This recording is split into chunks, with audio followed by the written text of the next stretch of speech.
নমস্কার বন্ধুরা। আজ আপনাদের কাছে আবার চলে এলাম। ঘুমাচ্ছিলাম, হঠাৎ ঘুম ভেঙে গেল। কিছু লেখালেখি করছিলাম, অফিসের কাজও করছিলাম, তার মধ্যে মোবাইলেও ঘাঁটছিলাম। ঘাঁটতে ঘাঁটতে কিছু নেতাদের বক্তৃতাও শুনছিলাম। কিছু কিছু নেতা বক্তব্য শুনে তাই ভিডিওটা বানালাম। এ বলে আমি জনগণের জন্য কাজ করতে এসেছি, তো সে বলে আমিও অন্য জনগণের জন্য কাজ করতে এসেছি। জনগণের জন্য যদি এতই দুঃখ, এতই কষ্ট, জনগণ যে মধ্যবিত্ত, নিম্ন শ্রেণী, আর নিম্ন শ্রেণী বলতে কিছু মানুষ দেখি রাস্তায় আলু ভাতেও খেতে পায় না, আলু সিদ্ধ ভাতটাও যে খাবে না তার সামর্থ্যও থাকে না। এমন এমন জায়গা বাড়ি আছে যে তাকে কাজে আসতে গেলে 100 টাকা কি 150 টাকা তাকে গাড়ি খরচা করে আসতে হয়, কি 4 ঘন্টা 5 ঘন্টা তাকে জার্নিং করে কাজে আসতে হয়। তো একটা মানুষের ডিউটি থাকে 8 ঘন্টা, 5 ঘন্টা সে যদি জার্নি করে কাজ করতে আসে, আবার 5 ঘন্টা যেতে হয়, 10 ঘন্টা। কর্মক্ষেত্রে 8 ঘন্টা, 18 ঘন্টা। মানুষটা তার ফ্যামিলির জন্য কতক্ষণ টাইম দেয় আমার জানা নেই। তো নেতারা যদি এতই ভাবে তাদের জন্যে, কর্মব্যবস্থা করছে না কেন?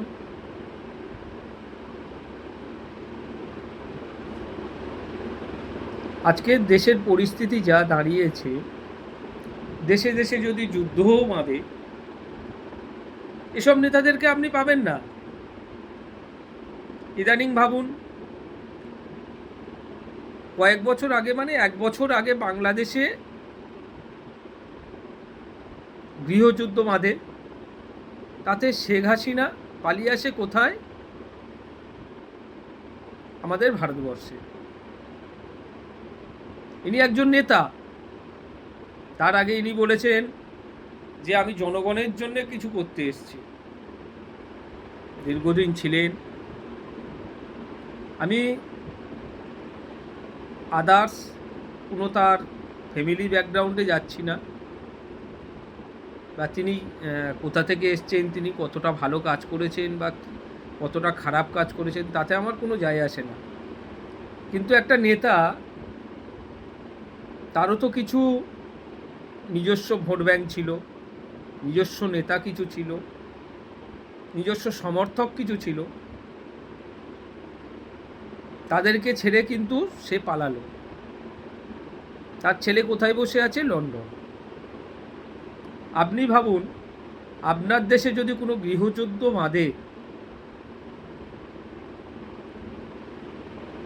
আপনার ছেলে কোথায় যাবে?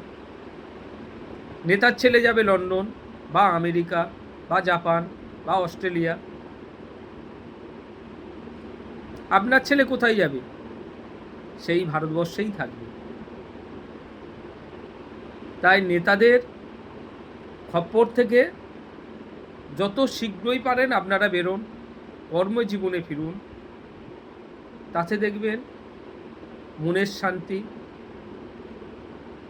বাবা মা চিন্তা করবে না যে ছেলে আজ 10টায় বাড়ি ঢুকবে, তো 10টায় তার কর্মক্ষেত্রে থেকে এসে বাবা মাকে প্রণাম করুক, বা বাবা মার সেবা করুক, বা স্বামীকে সেবা করুক, বা স্ত্রীকে সেবা করুক, যাই কিছু করুক তার ফ্যামিলির জন্যই করবে।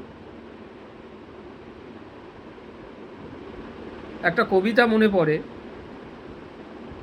সেই নেতাদের কথা ভেবে। কথা বলতে বলতে মনে পড়লো, তাই বলছি। নজরুলের কবিতা ছোটোবেলায় পড়েছিলাম। দুর্গমগিরি কান্তার মরু দুস্তর পারাবার হয়ে লঙ্ঘিতে হবে রাত্রি নিশীতে যাত্রীরা হুঁশিয়ার। দুলিতেছে তরি ফুলিতেছে জল ভুলিতেছে মাঝি পথ, ছিঁড়িয়াছে হাল কে ধরিবে পাল আছে কার হিম্মত। কে আছো জোয়ান ও আগুয়ান হাকিছে ভবিষ্যৎ, এ তুফান ভারী দিতে হবে পারি নিতে হবে অধিকার। তো নজরুলের কবিতা হয়তো কিছুটা বললাম আপনাদেরকে, তার মানেটা যদি আপনারা বোঝেন বা জানেন, উনি একজন বিদ্রোহী কবি ছিলেন, প্রেমের কবি ছিলেন। তো তাকে শ্রদ্ধা জানিয়ে আমার বক্তব্য শেষ করলাম।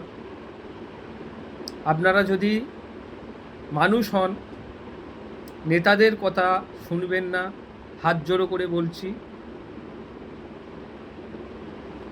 কর্মক্ষেত্রে ফিরুন, দেশকে শান্তিভাবে থাকতে দিন। আপনি সুস্থ থাকবেন, প্রতিবেশী সুস্থ থাকবে। আপনি যদি সুস্থ না থাকেন, প্রতিবেশীও সুস্থ থাকবে না। ধন্যবাদ।